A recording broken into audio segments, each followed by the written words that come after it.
and welcome to the Nextflow podcast. You're joining us on episode 51, and today we'll be talking all about the upcoming Nextflow strict syntax. My name is Ewels, I'm product manager at Secura, and I'm joined today by Ben Sherman. Ben is a senior software engineer working on Nextflow at Secura, and today we're going to talk about some of the new features coming to the Nextflow language. Ben, it's great to have you back. Hey Phil, good to be here. What are we going to talk about today? Yeah, so you and I have talked for a long time now on multiple podcasts about how are we going to fix all these poor error messages and just improve the developer experience. And now we've made the first step towards that with the language server.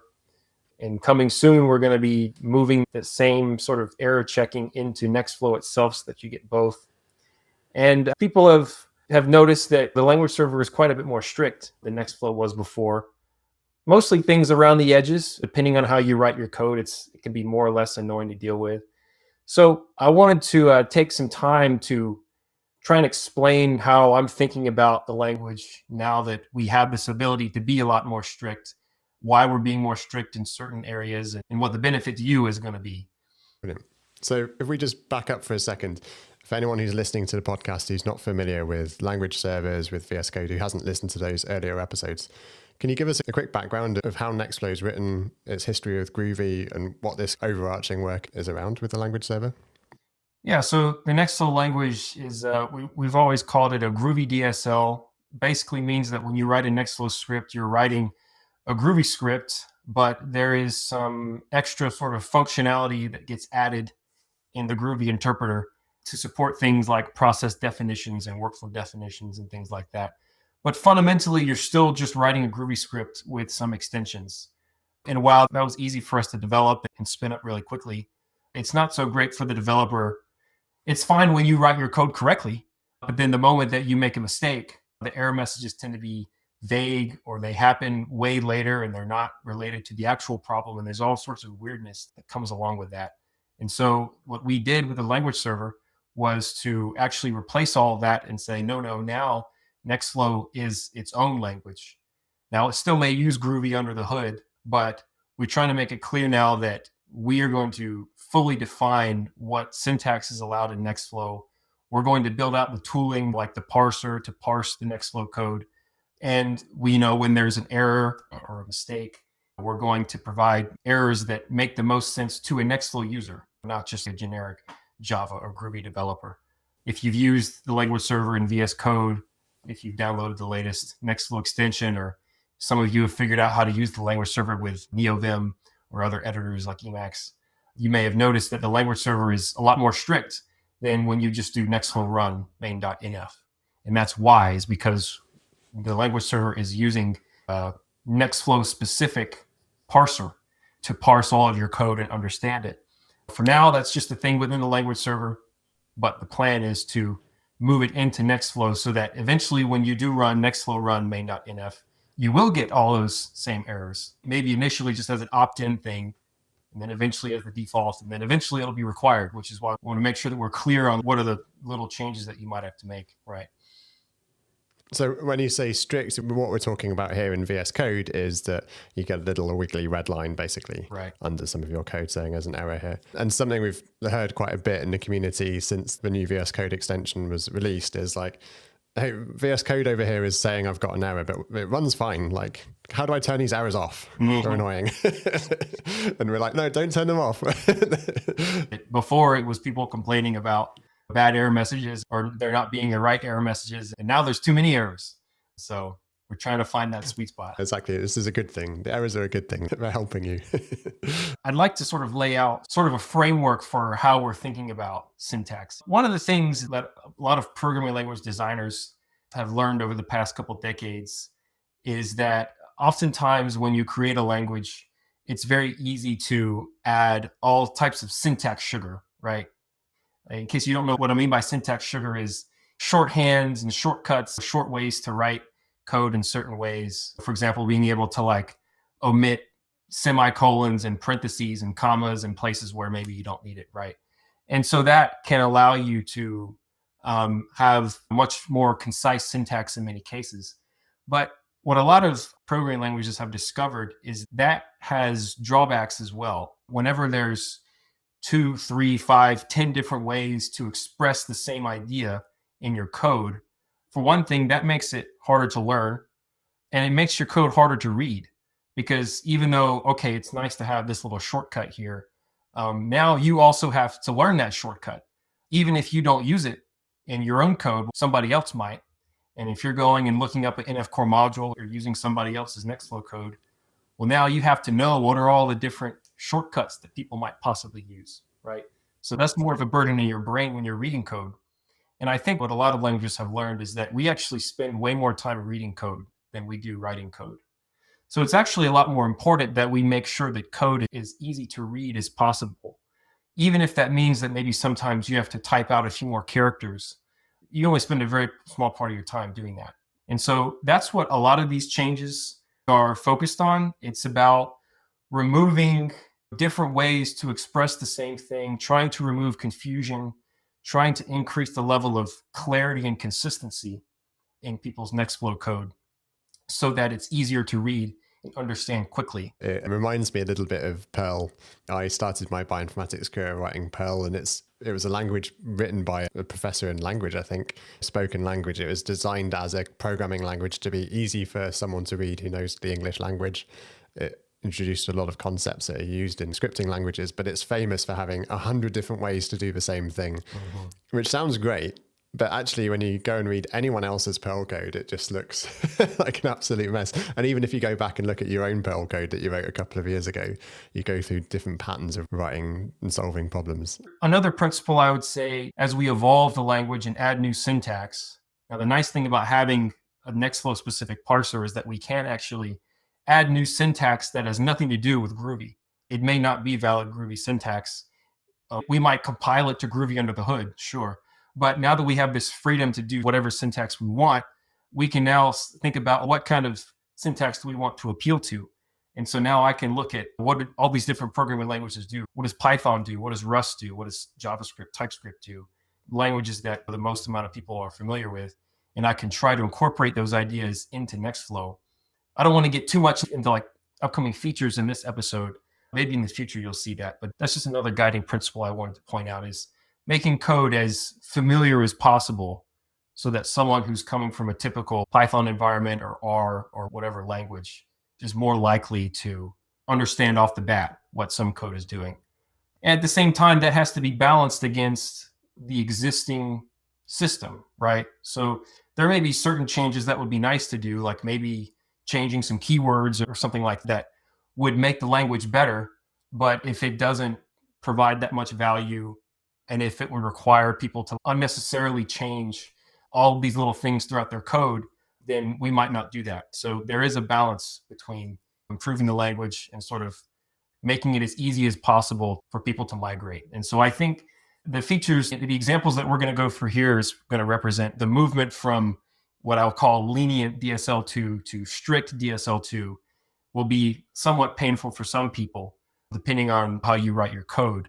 But moving forward, once you've made that shift into the strict syntax, any future improvements, we're going to try to make them as smooth as possible. And now that we have this Nextflow parser, we can do that very easily. I can introduce a new feature while supporting some previous syntax and gradually phase it out very easily so that you have plenty of time to move things over. But admittedly, this strict syntax was a bit of a jolt. There just wasn't much we could do to prevent that.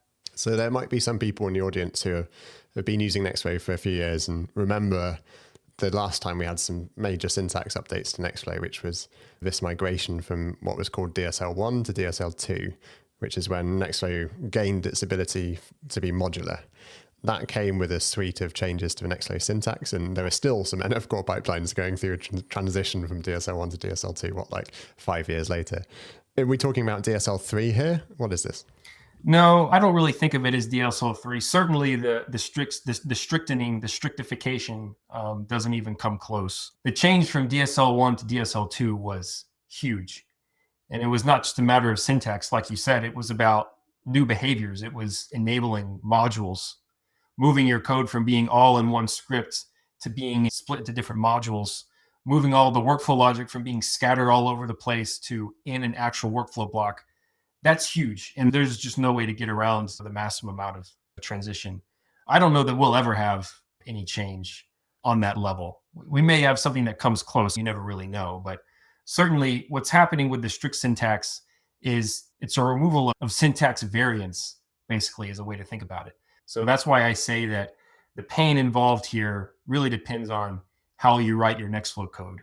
If you happen to write your Nextflow code in the way that we've laid out as what we want to support in the strict syntax, maybe you lucked out, or maybe your pipelines just aren't super complicated, you'll probably be fine. There will be very few changes. If you're one of those like groovy mavericks who does like custom classes and there's all sorts of crazy code in your Nextflow pipeline, your code will still work. There will be a way to make your code work, but you might have to do a bit more changes. So that's just how it'll be. But yeah, certainly nothing compared to what was required for DSL2. That's good. And you're talking also a little bit about incremental updates and incremental changes to syntax over time. DSL2 came as basically a big drop. There was parallel support for a little while, but it was basically pretty much one big release.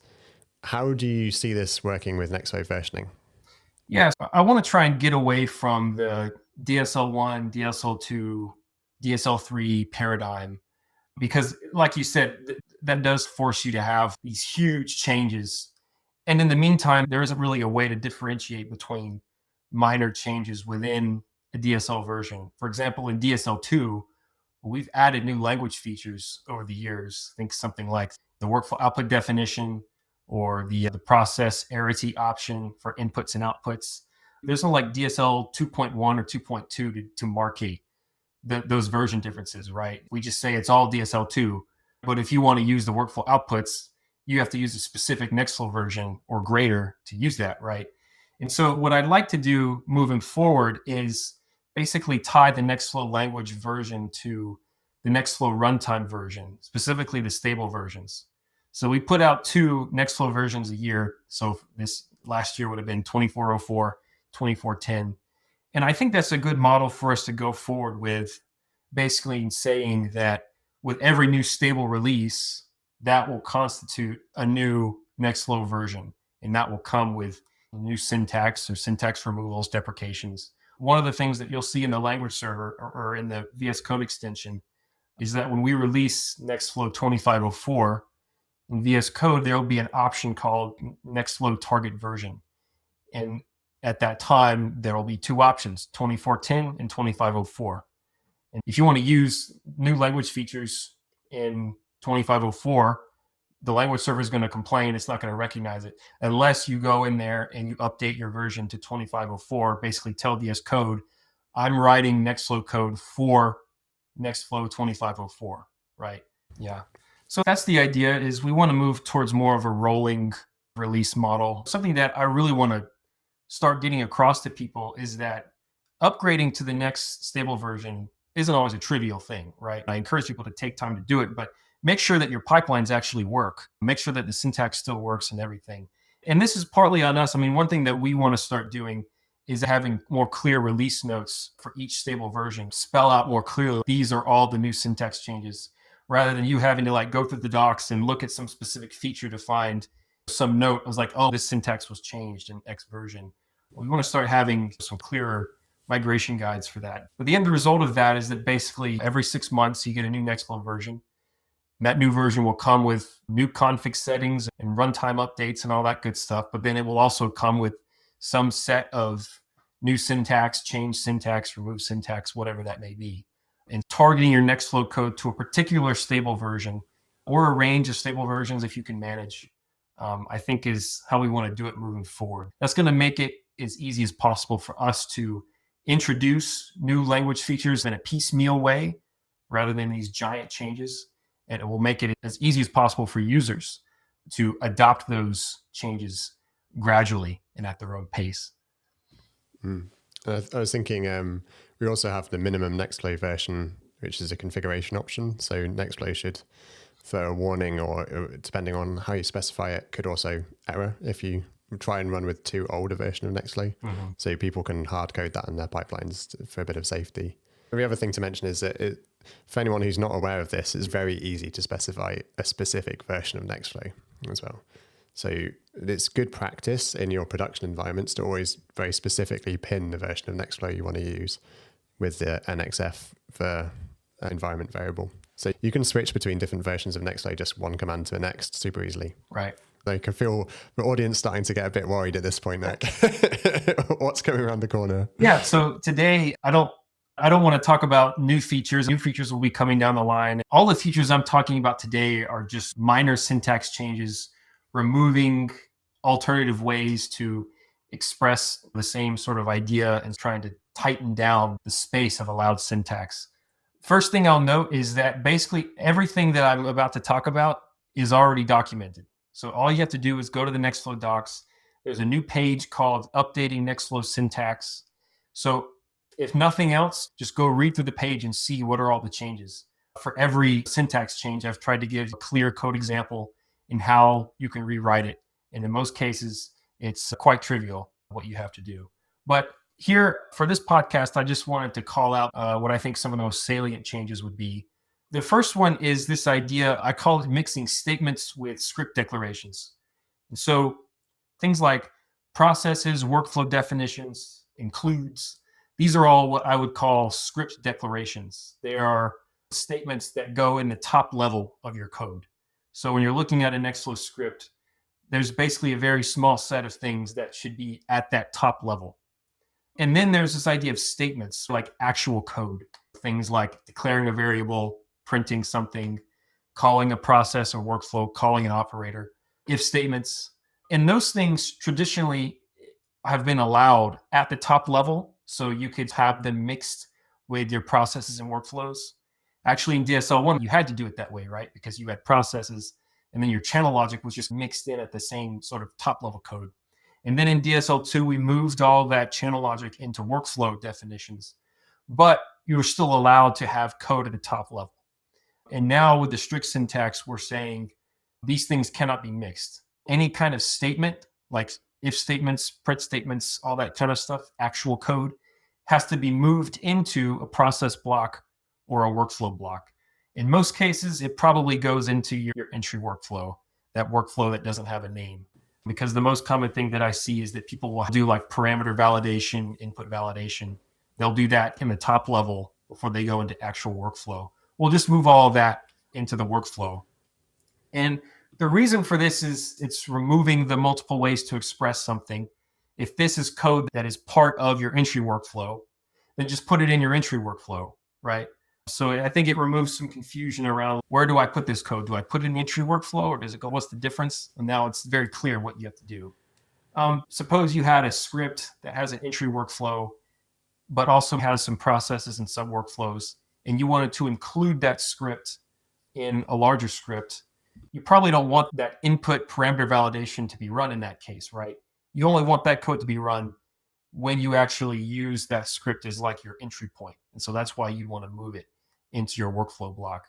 Python has a similar idea where you can have Python scripts that define a bunch of functions and then also have some kind of a main function. And then you'll see a little if name equals main, execute this code, right? And that allows you to use a Python module either as a main script or as an import, right? And so this is much the same idea. And it's also something that I found confusing over time because Nextflow it's inherently parallelized and not everything runs in a serial way. So I've found it confusing looking at code. I think the developer has been thinking of it as if it was running in serial, but actually chunks are running all over the place, different order. Mm-hmm. And I think this syntax where everything's in workflows is much more obvious. It's more specifically written. And also you can call specific workflows with the entry command line option as well. So then if you're calling different workflows, you know exactly which code is going to be executed rather than just arbitrary code, which is sat at the top of your file. There's also, people may have heard of the inspect command, which we introduced a couple of versions ago. And the inspect command is used to get a preview of all of your process containers without having to run through your entire pipeline. But one of the problems that I noticed in the first version of the inspect command that we added was that a typical NF core pipeline, to use the inspect command, you still had to provide a lot of inputs that you wouldn't expect. So like you still had to provide the input file and other parameters. Otherwise, the NF schema validation would fail. And this is because a lot of that validation code was in the top level of the script. And so you couldn't get around running that code. Now, since then, I think a lot of the NF core pipelines have moved that code into the entry workflow. And we've also updated the inspect command so that it will load your script, but it won't run the entry workflow. It'll be like as if it imports all of the scripts as if they were a module. And then it just looks at the imports to figure out which processes it needs to look at for the containers. And so the benefit of that is that it doesn't take as long because it doesn't have to run through the entry workflow. And also, all that parameter validation code isn't run. So you don't have to specify things like the input param. You can just say Nextflow inspect NF core RNA seek. And I think that will actually just work. And so that's another benefit for people to consider. Another thing is that in the past, when you ran Nextflow inspect, it executed the logic that you were going to run. So if you chose to use one aligner, it would give you the containers for that aligner, but it wouldn't give you the other ones. Whereas now, correct me if I'm wrong, I think when you run Nextflow inspect, it gives you every container in the pipeline, irrespective of any pipeline logic or anything. So the next change I wanted to bring up is what I call custom classes. I don't know how common it is. Certainly among power users, I'd say it's more common. People like to declare Java Groovy classes in their Nextflow scripts for things sort of like a poor man's record type, instead of having the meta map, having an actual class with specific fields and types, so that it's just easier to check your code and know what fields are available to you. And so we removed class declarations from the parser.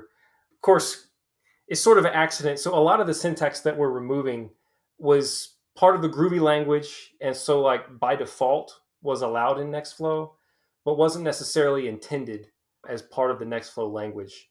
And people are creative. They find all these neat little tricks they can do in Groovy, and it works for them, and that's fine. This is one of the things that we have to tighten down a bit. So with class declarations, basically you'll have to move them into the lib directory for now. But this is one case where I want to point out we do want to add new syntax to support something like class declarations, but we believe we can do it in a much nicer and cleaner way than what you'd have to do with Groovy. Because with Groovy, you have to declare the class, and have all these fields, which is fine, it's simple enough, but then you have to add all these annotations to make it work. And so we don't want to deal with all that.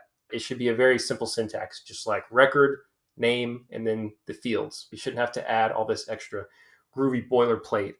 But in order to do that, there's this sort of transition period where we have to take out the classes and then later on, hopefully this year, add in an alternative syntax. Then that becomes the way forward.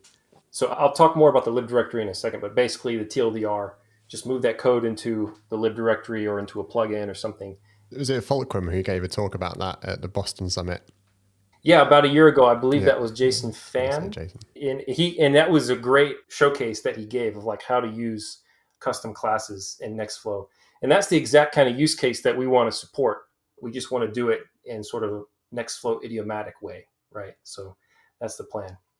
I'm really looking forward to having that functionality because that's going to enable so much stuff when you can start having record types and proper checking and all of that.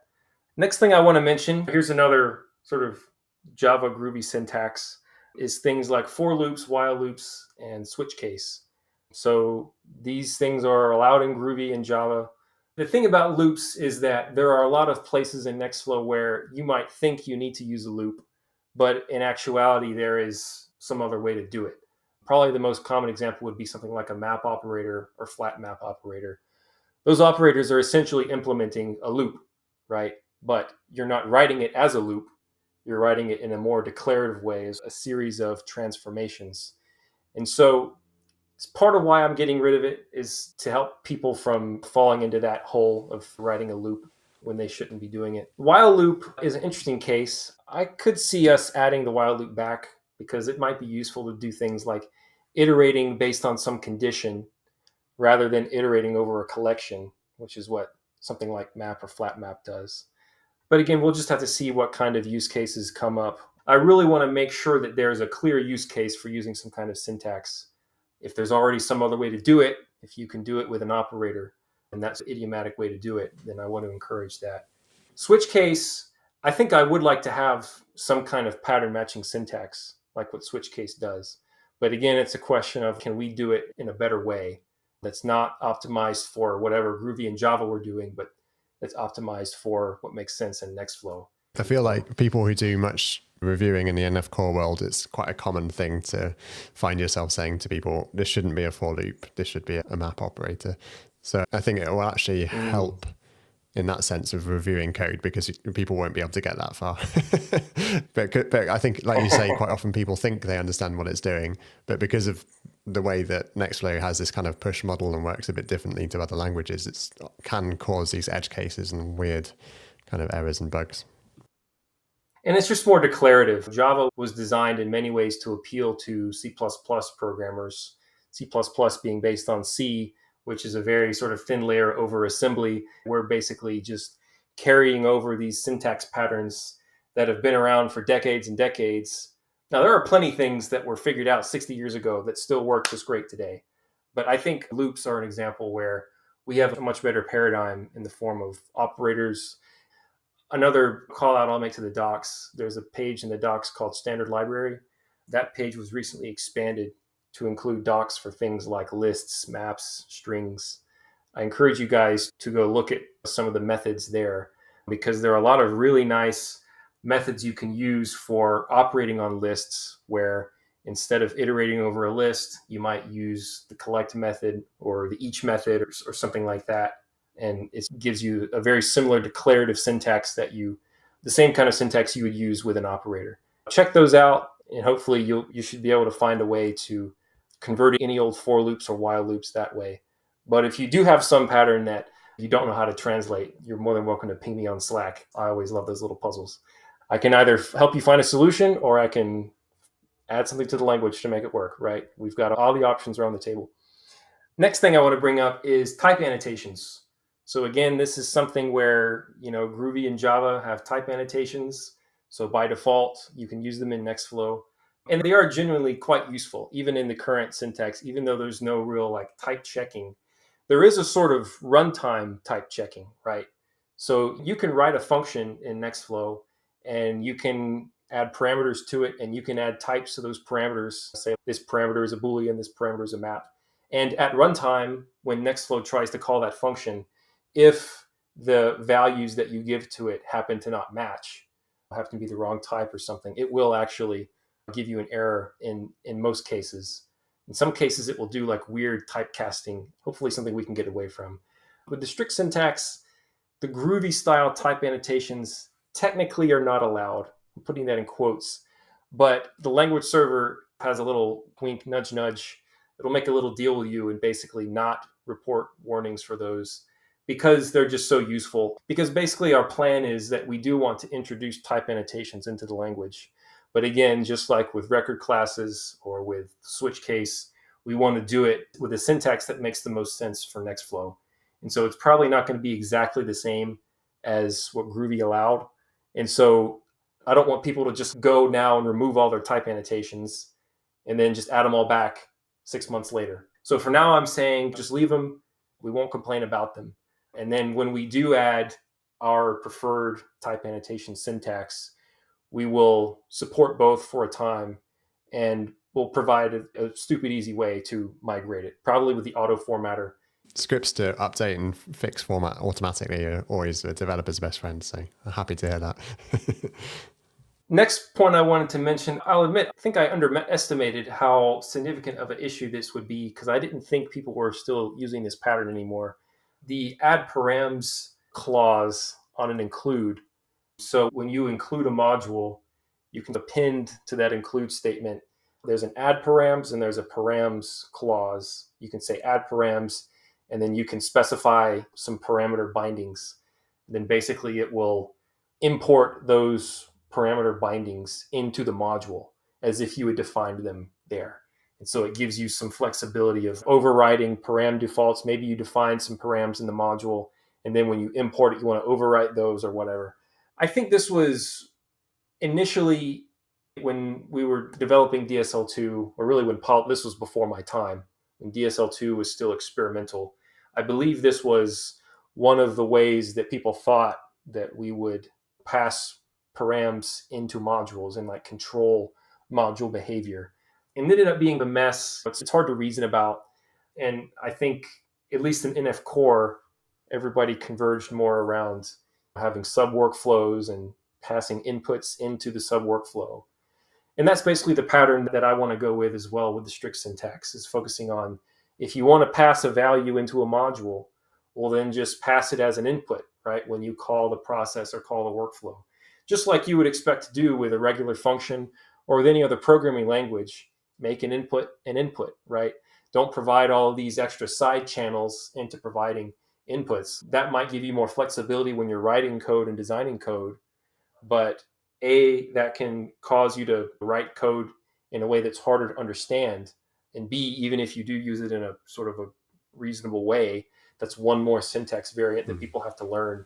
When I'm looking at a module now and I see it's defining these params, well, I don't really know what those params are going to be, because I don't know how the importing module is going to use it.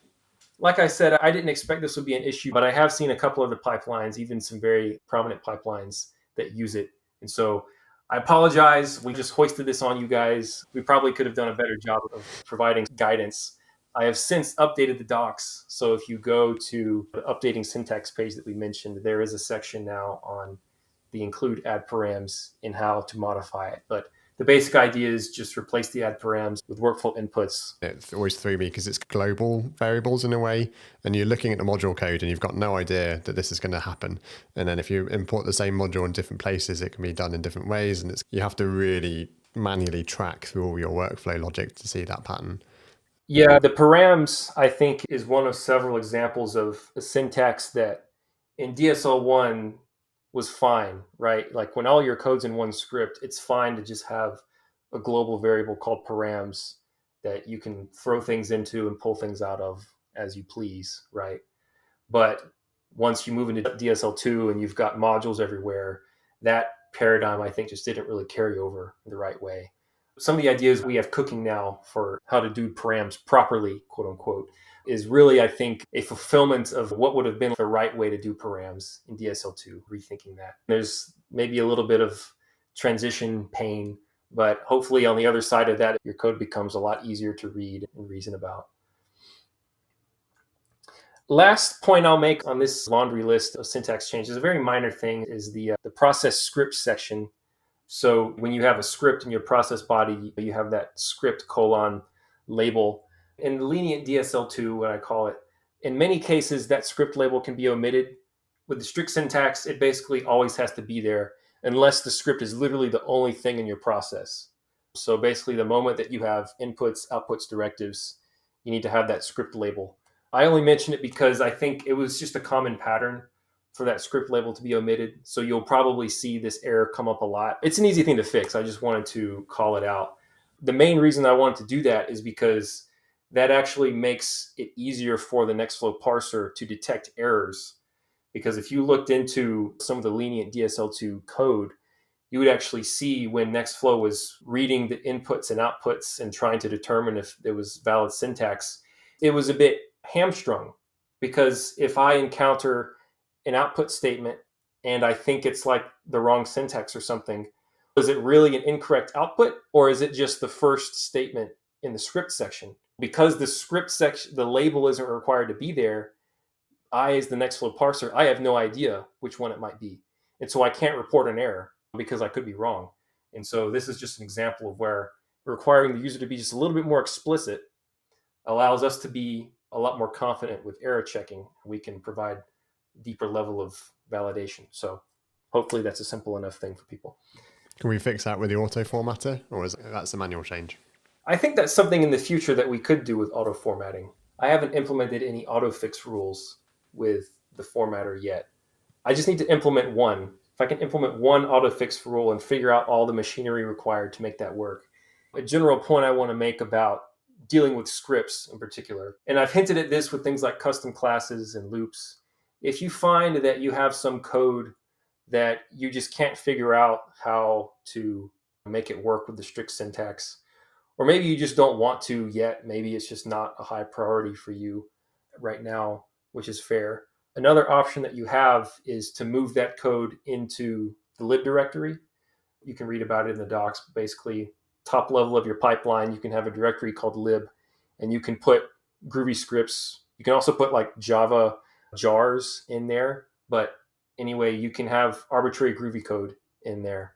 All you have to do is take the problematic code that you have, wrap it in some kind of helper function, and then move that helper function into the Groovy code, into the lib directory. And then in your Nextflow code, all you have to do is just call that helper function. And you can basically apply that for any problematic code that you have. And then the other option you have is you can also move that code into a plugin. Plugins very analogous to the lib directory, but the advantage is, of course, that plugin, you can put that code in a plugin once, and then you can reuse it across all of your pipelines, right? Whereas with the lib directory, you have to copy that code for every single pipeline. Did you say that you can have functions at the top level of the workflow script still? So could you move that custom validation code? You could just indent that, stick that in a function, and then call that function within the workflow. Sure, you could do that in either case, and that might be a good practice just to clean up your code, right? So then you don't even have to move the code out of the file. It's a very small syntax change. Sure, I was mainly talking about stuff like custom classes, or if you're using a while loop and you can't figure out how to rewrite it. Moving it into a function in the Nextflow script isn't going to be enough. Because the syntax is still invalid. So at that point, you have to actually move that function into the lib directory or a plugin. And we've got some nice improvements. I know people have been skittish in the past about writing a plugin. I think just pay attention to our Boston Summit coming up. I think you'll feel a lot more excited about writing plugins maybe after that. That's all I'll say for now. Moving on to configuration syntax. This is probably one of the more sources of pain that I've seen from users responding to the strict syntax, because the config syntax with the strict config syntax is considerably more strict. Not because we've really removed lots of functionality, but just because the Nextflow config was just way more powerful than it probably should have been. And we're finally tamping that down. But basically, Nextflow config in the past, just like a Nextflow script, it can be an arbitrary Groovy script. You can put loops and classes and functions and if statements and try catch and all kinds of stuff in there. One of my favorites is upmax configuration. We actually ran system commands within the config to find out which system we were running on. We did host name and then just shelling out to the shell. We shouldn't really be able to do this in a config file, but it works. Ironically, you probably will still be able to do that. You'll just have to jump through some more hoops to do it. But yeah, so we basically just feel like configuration, Nextflow configuration should just be configuration. Like it shouldn't be super complicated. I think one of the reasons why we have a custom config language rather than just using JSON or YAML or TOML is because it is actually useful to have some level of dynamism that you get from having Ruby expressions. And so the basic paradigm of the strict config syntax is that you can define config settings, you have config blocks, config includes, all the basics there. But when you assign a config setting to a value, that value can be whatever you want, right? It could be a number, string, Boolean, what you might typically see in a YAML file. But it could also be a Groovy expression. It could be a dynamic string. It could even be, and this is the crazy thing the loop I was talking about. So you can have a closure which returns a value, right? You typically might use this. I think like what you use for a map operator, like you have a closure. But then in the config, you can have a closure, and then you can call that closure immediately. So you can define the closure, and then you can just add left, right parentheses. So create it, invoke it right on the spot. You might have to wrap that whole thing in parentheses to make it work. So you actually still can do that when you have the include config. When you provide that string for the config path, that string can also be any expression. So you could make that a closure that calls itself. And then within that closure, you could run those system commands you were talking about to say, which environment am I in? And then based on that, point to a different config file, and you might have a different config file for each one of your environments. Honestly, a lot of the dynamism is still there. It's just restricted. It's in a very purely declarative way, right? You can't have arbitrary code at the top level, but when you're in the land of assigning a value, the value can be whatever you want. And it's basically open season in there. So I feel pretty good that they'll find ways and workarounds within the stricter syntax. We've had quite a lot of conversations in the past about whether Nextflow config should just be YAML. And I think as we've gone through this process of simplifying a config language and finding all these things that we're saying you're not allowed to do now, you see the variety of things that people want to do in their config scripts. And that's the explanation for why we haven't gone the full way, all the way to just strimming it down to pure YAML. That would force too many people to remove functionality, which would be impossible to do otherwise. Yeah, we've really seen the value of all these crazy things that people do. It is genuinely useful to be able to do have a lot of this dynamism in the config file. And so I've tried to, again, find a proper balance between how do we get as much of the dynamism as possible that's useful to us while still having a simple syntax.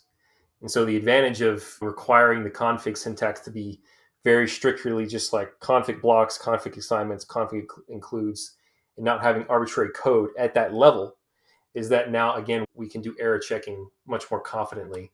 We can verify you didn't forget the equal sign, and we can verify that the includes all make sense where you put them, and that all the options that you're using are actually valid options that exist and not just like a typo or something, right? So we're able to solve a lot of the problems that people have had when they make some syntax mistake in the config. Another aspect of making the config easier to use and read and understand is just trying to relieve some of the pressure off of it. I feel like people have been using the config for a lot of different things that start to stretch the boundaries of the purpose of configuration. One prong of this effort is to simplify the syntax as much as possible and improve the error checking. Another prong is finding ways to relieve that pressure. One example that's already been out for a while is the resource limits directive, right? So we added that because NF core pipelines were defining this whole function to apply resource limits to things like CPUs and memory. So we just turned that into a native Nextflow feature, right? So that you don't have to be writing arbitrary code in the config. It's nice that you were able to do that, fill a gap there, but that highlighted for us something that we just needed to be in Nextflow. Another example is published year, which NF core typically has this giant modules config with all of the published year statements in one place.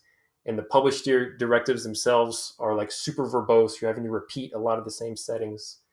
Simplifying the config syntax doesn't really help with that. If anything, it just makes it more difficult, right? But what we're doing there is that's why we're replacing that with the workflow output definition, because now all of that stuff is being defined in the script, which is where it belongs, right? If you have all these config settings where you're having to have closures all over the place, that's a good indicator that those settings probably need to be defined in the script somewhere. Because what you're saying when you have a closure is that I don't have the context yet to evaluate this setting, but I will later. So when that time comes, evaluate it then. Well, we could just move all those settings into the script so that it's evaluated at the proper time. We just need to find a way of how to model it correctly, right? So once we finalize the workflow output definition and people start moving over to it, you'll start to see a lot of that kind of config goes away because you just don't need to put it in the config anymore. And then it just becomes a lot simpler. Right? I think of those, when you see a lot of closures like that, it's a bad code smell. It's like there's something fundamentally wrong here. So a bit of code hygiene by bringing in the workflow output definition. So how soon can we expect to see some of these things rolling out? I'm still mulling this over. I can see two extremes in my head. Basically, the idea is, so 2504, upcoming stable, we're going to introduce the strict syntax as an opt-in feature, right? So you'll have to enable some environment variable to use it. And then we'll do the same process as we did for DSL2. At some point, the strict syntax will become the default, but still opt out. And then at some point, it'll become the only one. How quickly or slowly we do that, I think depends on how well the community receives it. I think the fastest possible timeline is where we make it opt-in in 2504, and then in 2510, it becomes default. And then a year from now, 2604, it becomes mandatory. Now, that's pretty quick, but considering that this is a smaller change than going to DSL2, I could see us doing that if there aren't major snags that we encounter. The slower alternative is basically taking twice as long. So a year from now, it becomes opt-out. And then a year after that, in 2704, it becomes mandatory. We just have to see how easily people are able to migrate, how much we're able to implement via autofix, maybe. What kind of features do people get? What's the payback for going through this process of updating their code? We've mentioned the auto formatter. Does that work with the previous syntax? So the auto formatter requires the strict syntax right now. What I've been mulling over during this episode is maybe having some sort of auto fix functionality so that it can pick up some of those old patterns and bring them into the strict syntax. That should be possible in some cases. Like I said, like with the script label, should be pretty straightforward. But the problem is that there's always edge cases that you have to think about, and we just have to make sure that we can do it in a robust way. We'll see how well we can do that. I mean, aside from just the better error checking, which I hope is a reward in and of itself, we've got a whole slew of language improvements, things that you and I have been talking about on this podcast for years now, that we want to implement. And in many cases, those will only be possible to do in the strict syntax, in part because of, like I said, the benefit of tightening down the syntax. It's fewer syntax variants you have to learn. It's also fewer variants that the compiler has to think about. Things like moving statements into your entry workflow, that kind of stuff makes it easier for us to add new features to the compiler and not worry about all kinds of weird edge cases. So things like I mentioned, type annotations, record types, workflow outputs, maybe workflow inputs, all those kinds of things are going to be up for grabs. What a lot of it is leading to really is what I would call static type checking, where it's not only checking things like variable names and things of that sort, but actually checking every value as you pass values from function to function, from operator to operator, that all those values are the correct type, kind of like what you might get from Pydantic in Python. Because if you go and look at a page like the Nextflow gotchas, there's a nice repository of like weird Nextflow errors that people run into. Probably 90% of those errors come down to type checking, meaning that if we can have type checking in the language, a lot of those errors go away or they get bubbled up much quicker and in a much easier to understand sort of way. Once you have type checking, you really get close to the point of saying if your code compiles, it'll run correctly.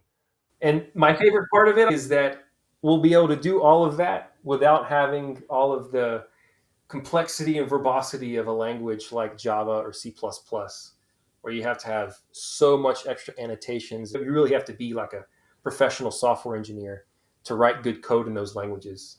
But here, because of what we're doing with Nextflow and the domain-specific nature of it, I think we can have a really nice solution that's both easy to write and easy to read and has all the robustness of a proper programming language.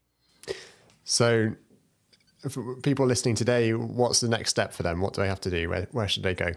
So step one, I would say, is just use the language server. You don't have to use VS Code. Like I said, people have figured out how to do it on NeoVim and Emacs, and any editor that supports the language server protocol can use it. If you have some new editor, we would love for people to contribute new integrations there. Just use the language server, and if you fix all the errors that it complains about, you'll be good to go. You'll be set. Aside from that, go to the Nextflow docs, go to that page on updating Nextflow syntax, and just give it a scan. I try to give very clear examples of this is what it looks like, change it to this, and it should work. And same thing, if you can go through that page and say, I'm not doing any of these anymore, then you'll be good to go. All right, Ben, thank you very much. This has been educational as always. Honestly, I think we're both a bit scared about the reaction that people are going to have when suddenly they see all these new errors. But honestly, I think it's going to be a real step in the right direction. I really hope so. I'm active on Slack. I listen to people whenever they bring their issues. So please don't hesitate to post on Slack or the community forum if you have some problem. I try to incorporate as much community feedback as I can into syntax changes, new language features. So if you have an issue, let's just have a conversation and we'll try to find something that works. All right, Ben. Thanks very much. We'll see you soon at the Boston Summit, I guess, in May. Okay. Yep, I'll be there if anybody wants to come chat. Yeah, coming up soon now. And always for Nextflow talk to look forward to as well. See if any goodies are revealed. We might have a few. We'll have you back on the podcast again soon, and we'll go into some of these new features that we've touched on and talk about them in a bit more detail. All right. Talk to you soon, Phil. Thanks very much, man. And thanks everyone for listening.